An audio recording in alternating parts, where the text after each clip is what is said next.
जिस दिन से निर्मला सीतारमण जी ने बजट पढ़ा है उस दिन से विपक्ष जो है बदहोश है कि उनको कभी उम्मीद ही नहीं थी कि ऐसी ऐतिहासिक बजट और ऐसा ड्रीम बजट भी कोई वित्त मंत्री पेश कर सकता है। जैसे आपने सदन को बताया था कि उन्होंने 8वें बार लगातार बजट पेश किया, एक रिकॉर्ड उन्होंने सेट किया है। तो उन्होंने सिर्फ 8वें बार बजट पेश करके रिकॉर्ड सेट नहीं किया है, परंतु इस बजट को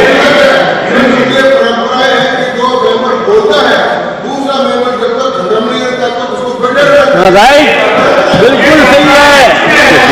ये कैसे जा रहे हैं बाहर नहीं जा सकते।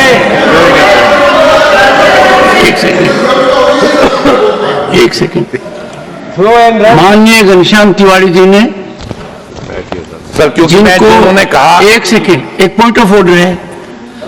माननीय घनश्याम तिवारी जी ने, जिनको संसदीय व्यवस्था की लंबी जानकारी और अनुभव है, एक प्रश्न उठाया है कि क्या सदस्य अपना भाषण देकर उसको तुरंत बाहर जाना चाहिए, और इसका दूसरा रूप है क्या पूरे सत्र के दौरान सदन में अपने भाषण देने के लिए ही आना है। ये दूसरा है। इसका एक तीसरा पहलू और है कि संसदीय प्रणाली में जिसकी व्याख्या बेस पार्लियामेंट्री प्रैक्टिस में की गई है, कॉल एंड सेक्टर में की गई है, और अनेक बार सदन के पीठासीन अधिकारियों द्वारा भी की गई है। यह अति आवश्यक है कि मर्यादित आचरण का आधार दूसरे की बात सुनना और अपने विचार व्यक्त करना। प्रजातांत्रिक व्यवस्था तभी आगे बढ़ सकती है जब अभिव्यक्ति का अधिकार हो, वो अधिकार कुंठित नहीं हो, और जो अधिकार अभिव्यक्ति का इस सदन के सदस्यों को प्राप्त है, जिसके बारे में बाहर कोई कुछ नहीं कर सकता, ऐसा अधिकार प्राप्त करने के बाद अनंतवाद न होना, दूसरे की बात न सुनना, अपनी बात को कहकर निकल जाना, यह मुद्दा आपने उठाया है और आपने उपयोग किया है कि अपना अभिभाषण दिया and you show back to everyone else. यह महत्वपूर्ण मुद्दा है।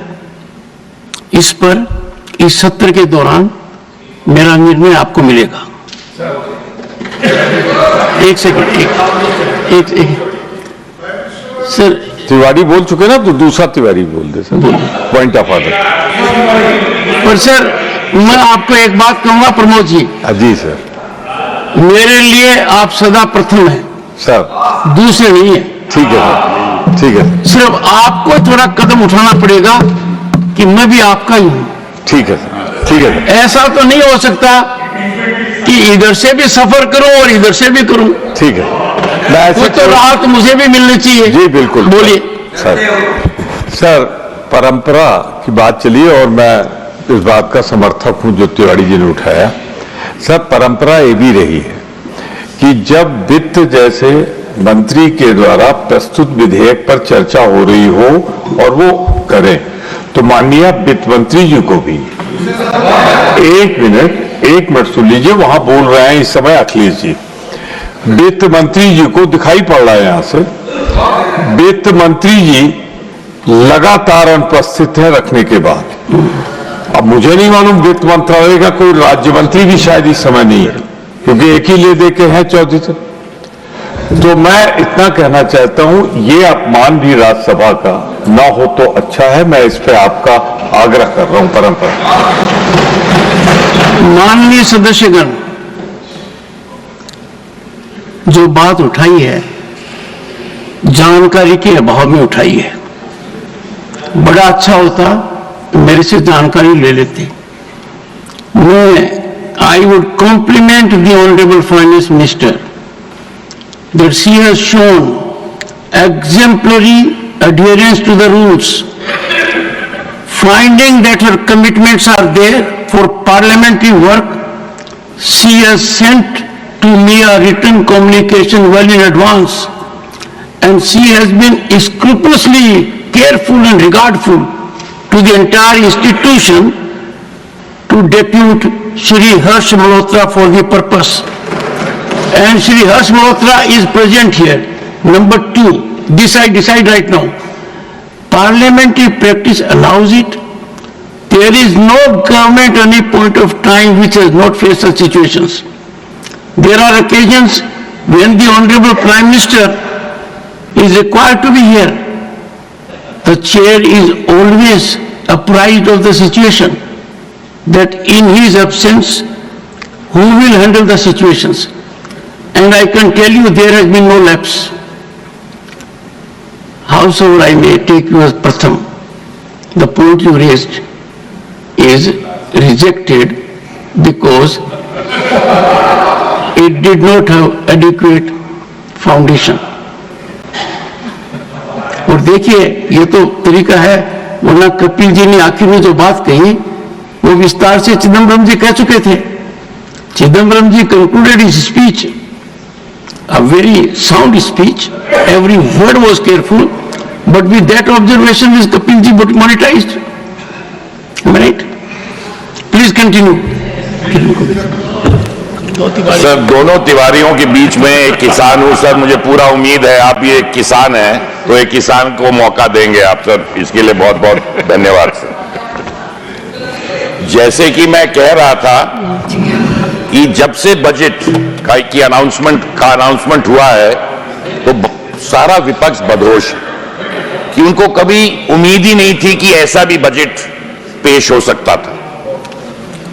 4 सालों से हम सुनते आए और सारा विपक्ष कह रहा था कि मिडिल क्लास के लिए मोदी जी ने कुछ नहीं किया है, मध्यम वर्ग के लिए मोदी जी ने कुछ नहीं किया है, मोदी जी ने मध्यम वर्ग के लिए कुछ नहीं किया है। और जब बजट में 12 लाख रुपए इनकम टैक्स को माफ कर दिया तो इनके पास कुछ कहने के लिए रह नहीं गया। अब आंकड़े देते हैं कि नहीं जी इतने नंबर नहीं देते थे, वो नहीं करते थे। हमेशा इनकी वाणी जो होती है निराशजनक होती है। और मोदी जी साफ तौर से कहते हैं अगर कोई रोड़ा है इस देश को महान बनने में और विकसित होने में, इनकी मानसिकता जो विपक्ष की मानसिकता है इसके वजह से है कि निराश, बिल्कुल इनके निराशपूर्ण इनके सारे भाषण होते हैं। अभी हमारे एक सदस्य मेरे से पहले बोल रहे थे अरे $5 ट्रिलियन से क्या होता है, इकोनॉमी से क्या होता है। अरे 5वें नंबर में 10 साल में मोदी सरकार ने ब्रिटिश हुकूमत जिसने हम पे हुकूमत की उनसे ज्यादा बड़ा हमारे इकोनॉमी को बना दिया और इनको लगता है कुछ नहीं हुआ और बहुत जल्द तीसरा होने वाला है। और बोले क्या होता है, जीडीपी क्या होता है, ये आंकड़े दिखाएंगे, वो आंकड़े दिखाएंगे, परंतु कभी भी किसी चीज पर तारीफ नहीं करनी। क्या 12 लाख, ये इनको लगा कि 12 लाख जो हमने वित्त मंत्री जी ने 12 लाख जो माफ किया, क्या ये मध्यम वर्ग के लिए अच्छा था? इसको इन्होंने नहीं बताया। नहीं, खराब निर्णय था क्या? इस पे विपक्ष नहीं बोलेगा। बहुत बेहतर, पूरा भारत कह रहा है कि बहुत अच्छा निर्णय था, परंतु विपक्ष उसके बारे में आंकड़ों में बताने कि आपने अमीरों का टैक्स काट दिया तो इसका टैक्स काट दिया। उधर अब जब इकोनॉमी बहुत तेजी से आगे बढ़ रही है, बोले आप 6% पे बढ़ रहे हैं। अरे शायद मुझे लगता है विपक्ष भूल गए कि अभी हाल में ही कोविड के से पूरा वर्ल्ड की इकोनॉमी किस तरह पीछे चल रही है और फास्टेस्ट ग्रोइंग इकोनॉमी अगर कोई विश्व में है तो वो हिंदुस्तान है। तो उसके लिए इनको तारीफ करने की मौका नहीं मिल रहा। अरे जी 8 होना चाहिए, आपको तो 60 साल का मौका मिला, आपने कर लेना चाहिए था, तो उसके बारे में बात नहीं होगी। इंफ्रास्ट्रक्चर की बात होगी। प्रियंका जी आप तो न कहे बेहतर ही होगा कि आपकी पार्टी तो जिस मूल रास्ते पे चलती थी उस पे भी आपने चलना बंद कर दिया है, तो उस पे चर्चा बिल्कुल नहीं होनी चाहिए। अब इंफ्रास्ट्रक्चर, अब मिडिल क्लास की बात होती है और कंजम्पशन की बात हुई कि अरे इकोनॉमी इसलिए नहीं बढ़ रही है क्योंकि कंजम्पशन नहीं है, कंजम्पशन नहीं होगा तो कैसे हमारे एम्प्लॉयमेंट बढ़ेगा, एमएसएमईज कैसे बढ़ेंगे। कंजम्पशन के लिए 1 लाख करोड़ रुपए को टैक्स हटाकर 1 लाख करोड़ को इंजेक्ट किया है हमने इकोनॉमी के अंदर। पर अब बोलते हैं कि 1 लाख करोड़ से क्या होगा, हमारी इकोनॉमी इतनी बड़ी है। भाई जो कुछ करिए, जो इनके कहने पे नहीं कि उनको कभी था नहीं, बुराई के तरह जो कहते थे, जब वो हो जाता है, उम्मीद से ज्यादा हो जाता है, तो एक कुछ ना कुछ इनको नुक्स निकालना है। सुधारने के लिए इनके पास कोई सुझाव नहीं है। रोजाना गाली देने के लिए इनके पास शब्द कभी इनके समाप्ति नहीं होते हैं। इसका बड़ा दुर्भाग्य है। जहां तक इंफ्रास्ट्रक्चर की बात है, यही 2014 में इंफ्रास्ट्रक्चर में 1 लाख करोड़ का बजट था, 1 लाख करोड़ का, और अब 11 लाख करोड़ का इंफ्रास्ट्रक्चर के लिए पैसा अलग किया गया है। तो आप समझ सकते हैं कि 10 सालों में क्या ये कंजम्पशन बूस्ट नहीं करेगा। मैं तो समझ नहीं पाता हूं। कुछ आंकड़े हैं, माननीय हमारे पूर्व वित्त मंत्री जी यहां बैठे हैं, उनको मैं कुछ आंकड़े 2014 से लेकर 2024 के बारे में बताना चाहता हूं। उन्होंने भी कुछ आंकड़े इस बजट के बारे में बताया था। बैंक के एनपीए 2014 में कितने थे? 11% थे, और आज 2024 में कितने हैं? 0.6% पे हैं। 2009 से 2014 तक वेल्थ क्रिएशन कितना हुआ था? 13 लाख करोड़ का क्रिएशन हुआ था, और इस 10 सालों में कितना क्रिएट हुआ है? 310 लाख करोड़ वेल्थ क्रिएशन हुआ है। फॉरेक्स एडिक्शन कितना हुआ? फॉरेक्स की बात होती है, 2009 से 2014 तक $50 बिलियन था, और आज के तारीख में $350 बिलियन।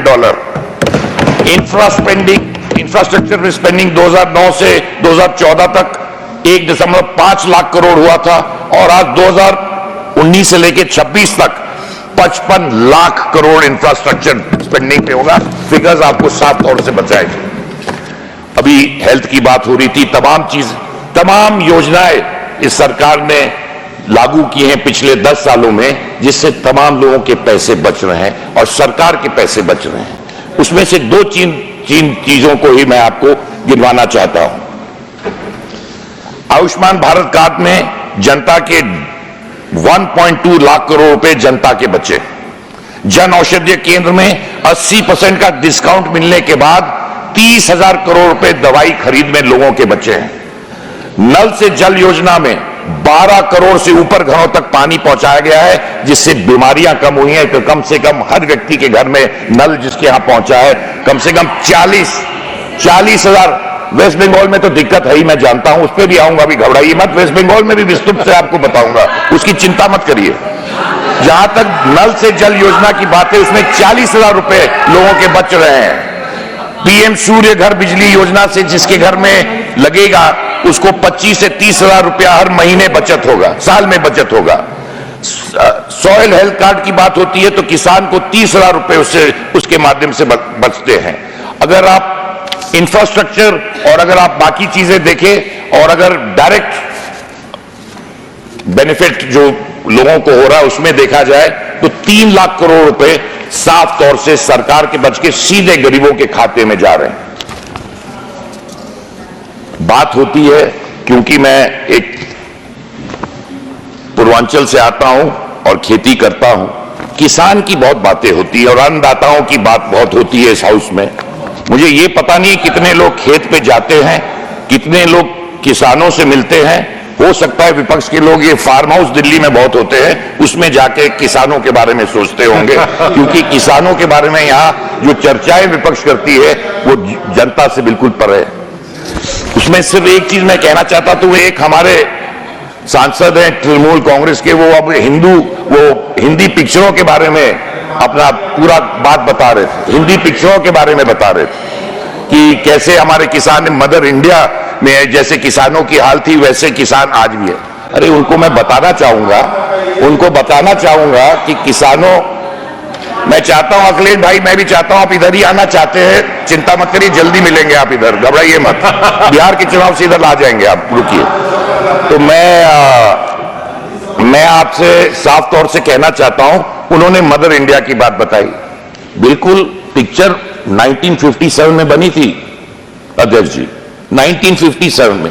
हाँ, तो 60-70 के हिसाब से मदर इंडिया के जो दृश्य थे उन्होंने बिल्कुल सही बता रहे, उस जमाने में किसानों का वही हाल था, वही बिल्कुल हाल था। अब जो हाल है किसानों का, जब से मोदी जी ने किसानों के लिए तमाम योजनाएं लगाई हैं, उसी पिक्चर में एक गाना था जो आजकल किसान गा रहे हैं,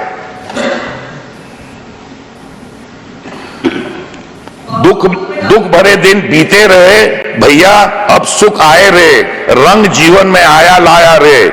ये गाना हमारे शकील बदायूं जी ने लिखा था। तो हमारे किसान की जिंदगी में सचमुच में दुख के दिन बीते रहे।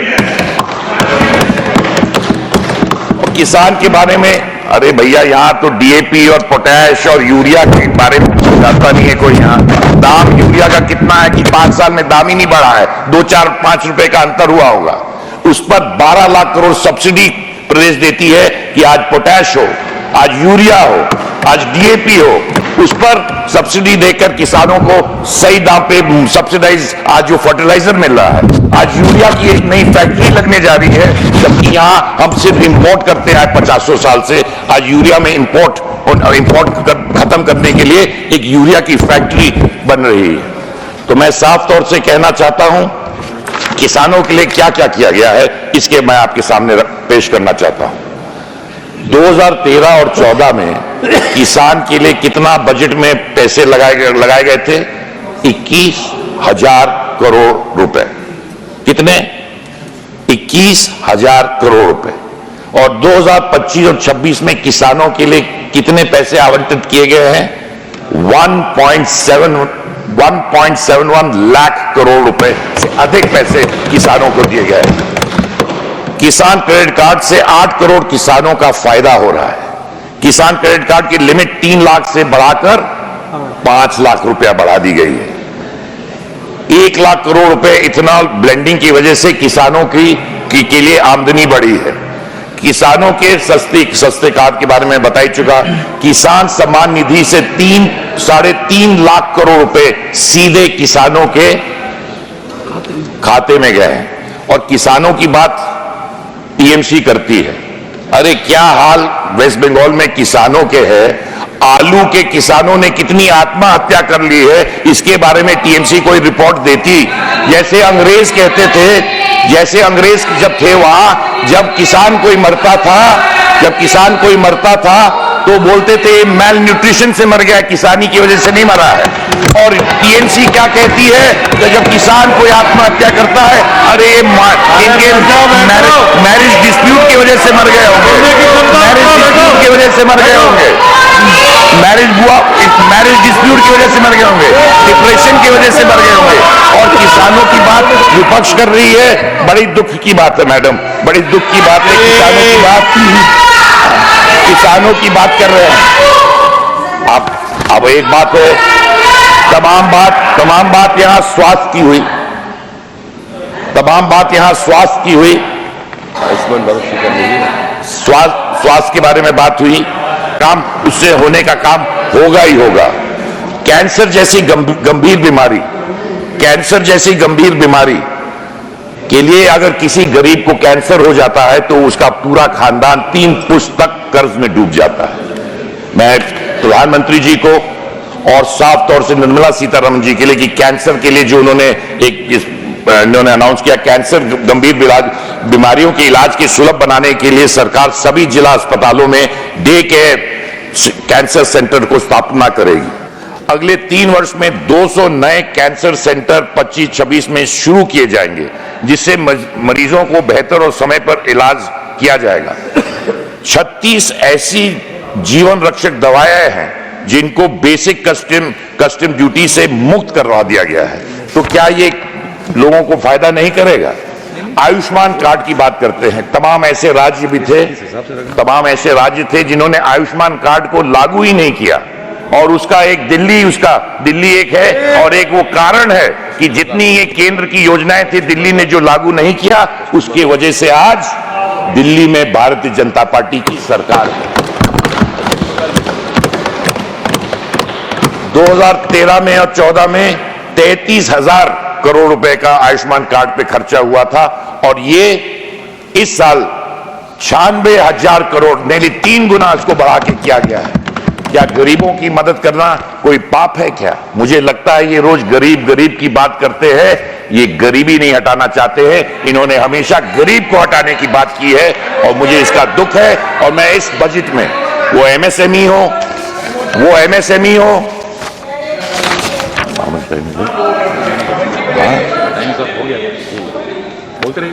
ये अंत में मैं कहना चाहूंगा, क्योंकि मेरा समय समाप्त हो रहा है, मैं सिर्फ ये कहना चाहूंगा, ये बजट सिर्फ आंकड़ों की गणना नहीं है, बल्कि नए भारत की कहानी है। एक ऐसा भारत जो आत्मनिर्भर, नवाचार की अग्रणी और हर नागरिक के लिए अवसर भरा है। और एक अंत में बैठते बैठते मैं एक चीज विपक्ष के लिए कहना चाहूंगा, विपक्ष से ना उम्मीद करो इतनी सादगी से, विपक्ष से ना उम्मीद करो इतनी सादगी के साथ। ये दौर अलग है, ये लोग अलग है। अगर इस दौर में इंडी अलायंस से वफा ढूंढ रहे हो तो बड़े नादान हो तुम, क्योंकि तुम जहर की शीशी में दवा ढूंढ रहे हो।